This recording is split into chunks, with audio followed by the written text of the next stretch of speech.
It's like your light went out. You keep your head down. You say, please don't see me now. No, not this way. You never wanted this, but you just can't catch a break. You say, please don't see me drown. No, not this way. And you say, hey guys, it's Lizzie. So these are 13 tips for fighting through depression. As a lot of you know, I've been diagnosed with bipolar disorder, and half of bipolar disorder is going through very severe major depression episodes. When I was in college, from partway through my junior year all the way through my senior year, I had debilitating depression. It was so difficult to get out of bed, to feed myself, to shower. My mind was really slowed down, so I couldn't process things that I was reading. It was so hard also to think of words to say in basic conversations. I failed a lot of my classes. I almost didn't graduate college. And the entire time I felt depersonalization and derealization, which means I felt like a stranger in my own head, like I was experiencing my thoughts, but it was someone else's brain. And derealization is this feeling of being underwater or a fog blocking you from the outside world. It's psychologically very haunting and traumatizing. And I wanted to make this video to give hope and to just give practical advice. If you're going through depression right now, I know exactly what it's like, and it does end. It's not forever. If you have bipolar disorder or major depressive disorder, these are just episodes. They don't last forever. And there are so many treatments through talk therapy and so many different medications that can get you out of depression and that have kept me out of depression for years because of staying on my bipolar medication. Number one, go on antidepressant medication, or if you're bipolar, go on mood stabilizers. I think that there's a huge stigma against people taking medicine. They see it as dramatically changing who you are or rewiring your brain, but it's really simple. Every time your neurons fire in your brain, there are leftover dopamine, serotonin, norepinephrine, and then the brain essentially throws these extras into the trash can. When you go on an antidepressant, it's called a reuptake inhibitor because it saves some of them from going into the trash. So basically your body isn't producing enough of these chemicals, so antidepressants just get you back to a regular level. So it's not some huge conspiracy theory of changing your identity and rewiring your brain. It's just getting you back to a regular level of all of those chemicals. Most people with bipolar, instead of taking antidepressants, take mood stabilizers because if you are bipolar, an antidepressant could spike you up into really strong mania. But the one I'm on that I really recommend is called Lamictal, also known as lamotrigine. The way I think of it, it's almost like it's a floor blocking my brain from shooting into depression. Unfortunately, while these medications are amazing and will successfully get so many of you out of depression, it does take weeks or months for the medications to get up to a working level. So in the meantime, here are other tips of things to do to help you while you're suffering in depression. Number two is listening to music. This is a lifesaver, and I mean it. I feel like listening to certain songs gave me the motivation and hope to not think about killing myself or linger on that. So I actually made a Spotify playlist that I'm going to link below, that it was an actual playlist on my phone of songs I listened to on repeat in depression that really helped me get out of bed and go to class and help forgive myself because I felt so guilty and ashamed of not being able to complete basic tasks. They kept me feeling confident and in a state of being able to love myself through it. There is this Switchfoot song called I Dare You to Move, and I took that literally, like, I dare you to move, I dare you to pick up your feet off the floor. And on a literal level, like daring me to walk to class even though I'm late, daring me to be able to go to the gym and do cardio to help my brain, dare me to just make food and feed myself that day. That song and another one called Keep On Wanting by The Fray, which I'll read you some of the lyrics. This so helped me. there's the door. You can quit right now, up and leave. You don't need this anymore. Yeah, tonight, lights out, shut down. Or you can open up your heart and keep on wanting. And so it's like this mentality of wanting to give up, and it can mean on a suicidal level, or just give up and not try harder to keep trying to go to work and to do schoolwork and to reach out to your friends. And so it's saying, open up your broken heart and keep on wanting, keep desiring to be fully alive and to try to do parts of your life. Those are just 2 examples, but I have an entire playlist, and let me know if you want me to make an entire video sharing the meaning of all the songs that helped me through depression. Listening to really good music is also a dopamine hit, and so likely you're deficient in dopamine if you're in depression. So just putting on your headphones, listening to music on repeat wherever you are, that will slightly get rid of some of your depression. Number 3 is sleeping with the curtains open. So this is my bedroom. I pull up the curtains all the way before going to bed, which is really weird. Most people close the windows at night to prevent street lamps from coming in or just for privacy. It seems weird to a lot of people to leave the windows open, but actually it helps you wake up in the morning, which was a huge thing when I was in depression. I would be sleeping for 12 or 15 hours at a time. It was like my brain was sucking me into the dreams, and the dreams felt more real than my actual life because I didn't have the derealization in my dreams. So it was so hard to wake up. When you have the daylight flooding in, it gets your circadian rhythms more in sync, and it helps you to wake up in the morning. So highly recommend open your blinds before you go to bed. Number 4 is keeping a journal or a planner and writing out a to-do list before you go to bed for what to do tomorrow. It's so hard to wake up in the morning, and when I have a to-do list next to me, it would always motivate me to get out of bed, and it would give me tangible things to do in the morning. So literally write on your list, make the bed, make breakfast, shower, read assignment, text best friend. Just really basic things. I don't know why it's like that, but it always really motivated me to get out of bed. Another thing, I made a video similar to this in 2016, and I shared this at the beginning. So I was watching a YouTube video when I was in depression, and it said, you have the power to just get out of bed and walk out of your bedroom. You can do that. And at the time, I actually kind of cried, and I felt so hurt watching that video because I was like, no, I can't. It's physically impossible for me to get out of bed and to do my life. But hearing that, it was so harsh, it felt impossible, but it's true. You have the psychological power to fight through this, get out of bed, and try and do your life. So I hope that helps. I don't know if I phrased that in the perfect way, but it helped so much being told that I was stronger than I really thought that I was. Depression also gave me a horrible memory, and I actually still have a horrible memory because of brain damage, which I also made a whole video on how to recover from depression and deal with brain damage, like actual things that will grow new neurons and fix your brain. I know my brain was so broken from being in depression for so long, so the memory loss is a real thing. So write down in a physical journal things that happened, things that you should know if you have a meeting. So just have a physical journal or a planner right on your nightstand by your bed. Every time you wake up in the morning, read it, and it'll tell you what to do that day. Number 5 is exercising and working out. Now, if you're in really deep depression, it may be physically impossible for you to go to a gym and go running on a treadmill or go outside and take a run.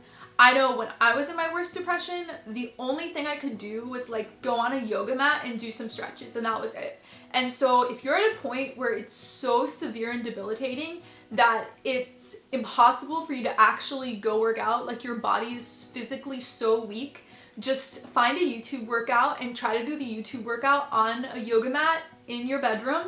Just start baby steps with working out. Try to get up to being able to go running. If you're in college, you have a free gym membership at your school. And if you don't have a free gym membership, just go outside, try to run. Like I said, listen to music. It's a dopamine hit. It will motivate you to keep running. Listen to my Spotify playlist that I made and try to work out. When you do cardio, like HIIT training, running, cycling, elliptical machine. Jump roping as well, or just doing jumping jacks can also be cardio. That helps your depression the absolute most. Like, besides taking medication, working out is so powerful. And right after doing cardio and doing a workout, it immediately got me out of a little bit of the depression. Not all the way, but it helped a little bit. Like, right after you work out, that chemical high, it actually helps your depression. But for me, weight training was really beneficial on not a chemical but a psychological level, because when I lifted more and more weights and I told myself just do 3 more reps or let's do 1 more set, when I did that, it imprinted on me that I am stronger than I think I am, and I applied that not just to working out at the gym but to doing my schoolwork and doing my YouTube channel and reaching out to friends. Like, I'm stronger than I think I am. So start on a really chill level, just do baby steps. If all you can do is a 10-minute YouTube workout or even just some stretches at home, I get it. It feels physically impossible. You're so physically weak. And so I'm not at all expecting you guys to go to the gym and be running 3 miles on the treadmill right now. Like, you'll build up to that, and especially once you start going on medication and get stronger, then it's a lot easier to work out. But I'm just saying, the absolute best thing besides medication is doing cardio. Number 6 is taking walks and being outside. They have found that just taking steps, not even running, but just walking, that helps with depression. And I've also found that if I'm with one of my friends and they're driving, because I can't drive in depression or mania, so I don't drive, it's not safe. But if one of my friends is driving and we're just driving around, or if we're going to the store or something, it helps being in a car and seeing everything we're passing by. I don't know how, but psychologically that helps my depression, just getting outside. And I know it feels impossible. It feels like you can't even get out of bed. How could I possibly go on a walk? But you are so stronger than you realize you really, really can. Listen to my music playlist and that will motivate you to get out of bed and to go on a walk. Number 7 is drinking coffee. So I feel like this is cheating because this is one of the only legal drugs, but coffee is amazing. It's kind of like how immediately after doing cardio, you feel some of the depression lifted off. It's the same thing when you drink coffee. It gives you a little more energy, and you have no energy in depression. You're so depleted, and so the coffee is amazing. So drink a lot of coffee in the morning. Try to not drink coffee after like 1 p.m. because it might make it difficult to fall asleep, but you know your body more than I do. So you might be able to fall asleep after drinking coffee late. But I just know insomnia was also a big part of my depression, not just hypersomnia. Hypersomnia is sleeping for like 12 hours, so I had that, but I also had insomnia. So be careful when you drink your coffee. Going along with this, do not drink alcohol. I know for me, I abused alcohol when I had my bipolar stuff going on because I wasn't medicated and I was experiencing mania, and the mania would crash into really bad depression. So if I drank alcohol, it prevented the mania from getting that bad and it prevented me from crashing into depression. And so I would just take vodka shots and it was horrible. I don't recommend that at all. Just get on a medication. Find a psychiatrist, find a nurse practitioner. But alcohol is actually a depressant. So when you drink the night you're drinking, it might lift you out of your depression, make you happy, but the next day you're going to be in worse depression because it's literally a depressant. And that's why I don't drink alcohol to this day. A lot of my friends think that I don't drink because it messes with my medication, but it's just because it's a depressant and it will affect me for like a week after if I drink alcohol, even now that I'm on medication. So I recommend drink coffee because it's a stimulant that will help you out of depression, but don't drink alcohol. And since a lot of you watching this might be bipolar, if you are really, really manic, don't drink coffee because that will make you even more manic. Number 8, eat enough and eat healthy. When I was in depression, I lost so much weight because it took too much mental, physical energy to make food. And so I recommend eating really simply. Buy boil in a bag brown rice. Buy frozen vegetables that you can just stick in the microwave for 5 minutes. Eat almond butter on toast. Just eat a banana. Make a smoothie. Don't make it too complicated. Try simple meals or you won't be able to eat. And I think it's so easy reaching for junk food because it's already processed, ready to go. It's so easy to just snack on unhealthy foods because you don't have to do any preparation.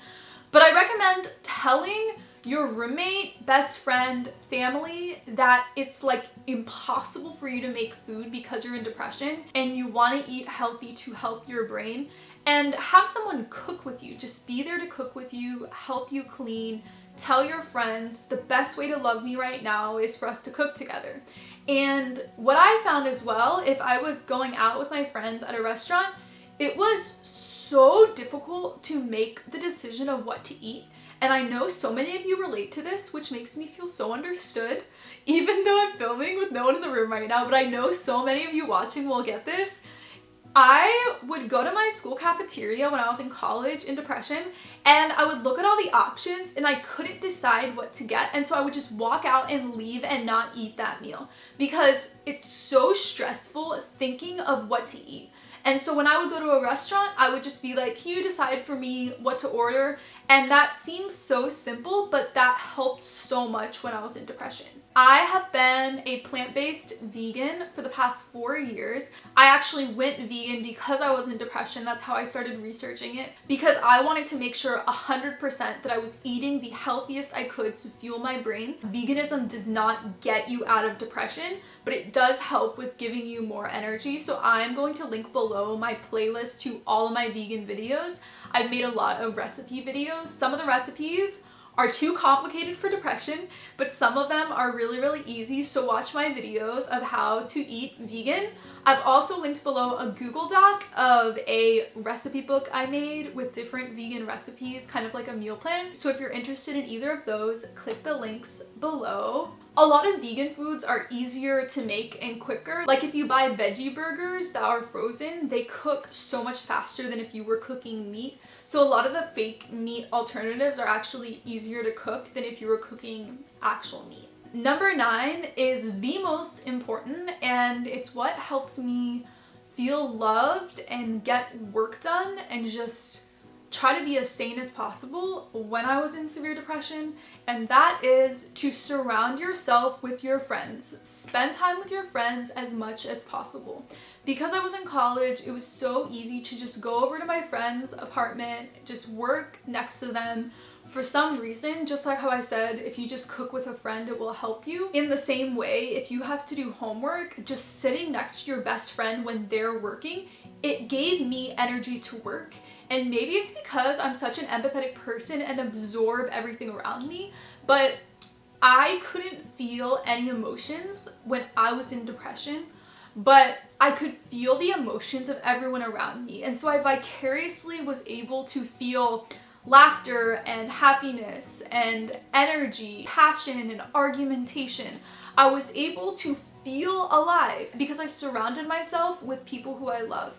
And it's so hard to text friends back, to call friends, and so I recommend sitting down your best friends and your family and saying, I have severe depression. I know it might not look like it on the outside because everything is autopilot, but internally, I cannot feel, I cannot think of words to say, I cannot process things that I'm reading.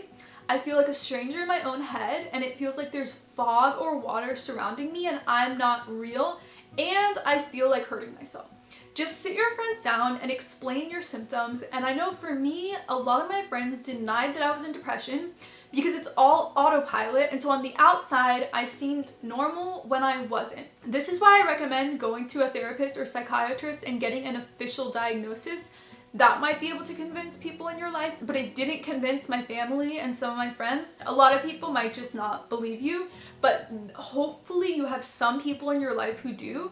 After you explain to them all your symptoms, say, it's so hard for me to text people, to call people, so can you please reach out to me and reach out to me and reach out to me? Even if it seems like I don't care, I really, really, really care about you and I want to spend time with you and I need help through this. Just tell that to your friends. Maybe even send them my video, 13 signs you're in depression, and be like, I relate to every single one of those symptoms. I'm gonna link that below. And just being around your friends and even planning activities in the morning. Like when I was in depression, I would wake up at 6 a.m. to go to the gym with one of my best friends, which seems impossible. How did I wake up that early? It was because my friend would call me to wake me up and then we would go to the gym together. And so you need people like that in your life who will work out with you, who will make dinner with you, who will take you out to restaurants, who will go to coffee shops with you, who you can just sit next to in the library and work on homework with. You need people like that in your life. And so just be really honest and vulnerable and tell them all your symptoms and say that you want to be around them as much as possible. Number 10, this is for any of you who are Catholic. It really, really helps me going to Mass and actually looking at a crucifix. When I walk into a church, I see a giant crucifix. I also decorate my room with crucifixes. And the reason is because I feel so loved and understood in my depression. When Jesus was on the cross, he quoted a psalm and he said, my God, why have you forsaken me?" When he's in the most physical pain he's ever been in, when he's been betrayed by his friends, when all the apostles but John desert him and run away, he feels so alone, in so much physical pain, in anguish, and he can't feel God because all of that is happening. So when Jesus was on the cross, he felt exactly what I feel like and exactly what you feel like when you're in severe depression.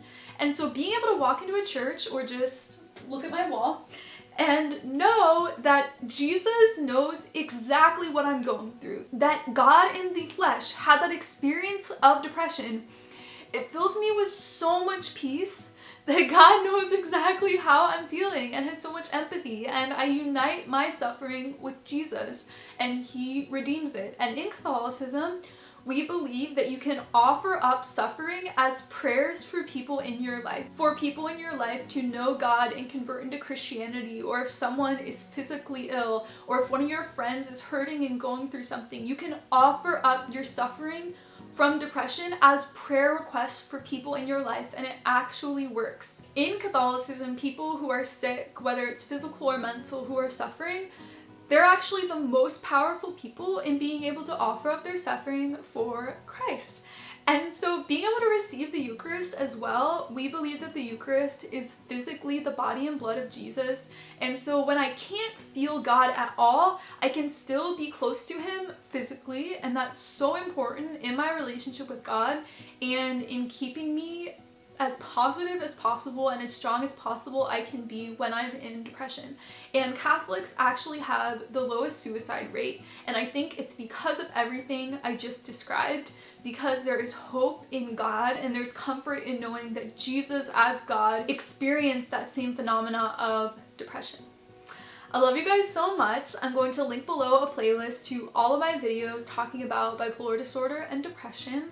I love you so much. Please keep fighting. Do not kill yourself. Do not hurt yourself. I promise that it gets better. And I promise that there's so many people who love you and care about you more than you realize. And if you don't have close people in your life right now, you will in the future. Think about your future husband or wife, your future children, friends who you will make in the future. They need you to stay alive. They need you in this world. And so please keep fighting. I hope all these tips really, really helped. I love you guys so much, and I will see you in my next video. Bye!